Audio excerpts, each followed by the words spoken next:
পেনিসে ঘা হলে করণীয় এই বিষয় নিয়ে কথা বলার জন্য আমি আছি ক্লিনিক্যাল অ্যান্ড কাউন্সেলিং সাইকোলজিস্ট ও সেক্স থেরাপিস্ট রাজু আকন। অবশ্যই প্রথম থেকে শেষ পর্যন্ত দেখবেন, কারো কোনো প্রশ্ন থাকলে অবশ্যই কমেন্টে জানাবেন। অনেক সময় আপনাদের বিভিন্ন রকমের শারীরিক স্বাস্থ্য যেমন খুবই গুরুত্বপূর্ণ ভূমিকা পালন করে, তেমনি মানসিক স্বাস্থ্য এবং যৌন স্বাস্থ্য খুবই গুরুত্বপূর্ণ ভূমিকা পালন করে আমার কনফিডেন্সটাকে ভালো রাখার জন্য। এই বিষয়গুলো নিয়ে আপনার বিভিন্ন তথ্য পেতে আমাদের অবশ্যই ইউটিউব চ্যানেলটি সাবস্ক্রাইব করে রাখবেন। পেনিসে ঘা হলেই অনেকেই ভয় পেয়ে যান, এটা কি গুরুতর সমস্যা? এবং সেই বিষয়টি জানার জন্য হয়তোবা বিভিন্ন রকমের সোর্স খুঁজেন, হয়তোবা ইউটিউবে দেখা, গুগলে সার্চ করা, এটা কিন্তু অহরহ হচ্ছে। পেনিসে ঘা হওয়ার সম্ভাব্য কিছু কারণ থাকে, একটু মিলিয়ে দেখেন আপনার ক্ষেত্রে এটা হয় কি না। অনেক সময় ইনফেকশনের কারণে হয়, অনেক সময় এসটিআই এর কারণে কিন্তু হয়, সেক্সুয়াল ট্রান্সমিটেড বিভিন্ন রকমের ডিজিজ আছে সেই কারণে কিন্তু হয়।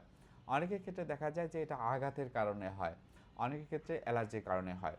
সো এই বিষয়গুলো পরীক্ষা করা, ডায়াগনোসিস করা খুবই গুরুত্বপূর্ণ। অনেক ক্ষেত্রে সেই জিনিসগুলো হয়তোবা আপনি একা একা করতে পারবেন না। যদি এই ধরনের সমস্যা হয়, কিছু লক্ষণও কিন্তু দেখা যায়, গা বা ক্ষত হওয়া, ব্যথা বা জ্বালা পোড়া করা, কখনো অনেক সময় পুঁজ পড়া বা রক্ত পড়াও কিন্তু অনেকের ক্ষেত্রে হয়ে থাকে। সো সেক্ষেত্রে করণীয় কী? আপনার নিজস্বভাবে বা আপনি সেলফ কেয়ারের জায়গা থেকে এটাকে পরিষ্কার রাখা, পরিচ্ছন্ন রাখা, সেটা আপনার অবশ্যই দায়িত্ব। যৌন সম্পর্ক সাময়িকভাবে বন্ধ রাখা খুবই গুরুত্বপূর্ণ। দ্রুত চিকিৎসকের কাছে যাওয়া আপনাকে আপনার এই বড় রকমের সমস্যা থেকে বা সমস্যার যে একটা বিপদ, সেটা থেকে কিন্তু আপনাকে মুক্ত রাখতে পারে।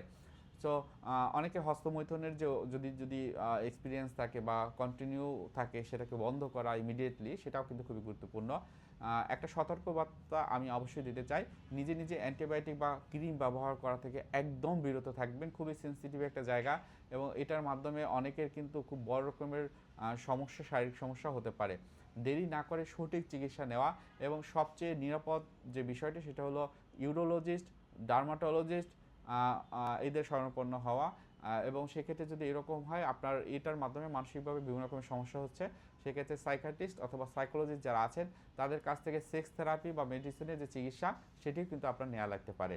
আপনার আচরণগত, আপনার অনুভূতিগত অথবা আপনার চিন্তাগত কোনো সমস্যা থাকলে সাইকিয়াট্রিস্ট এবং সাইকোলজিস্ট আপনাকে সাহায্য করতে পারে।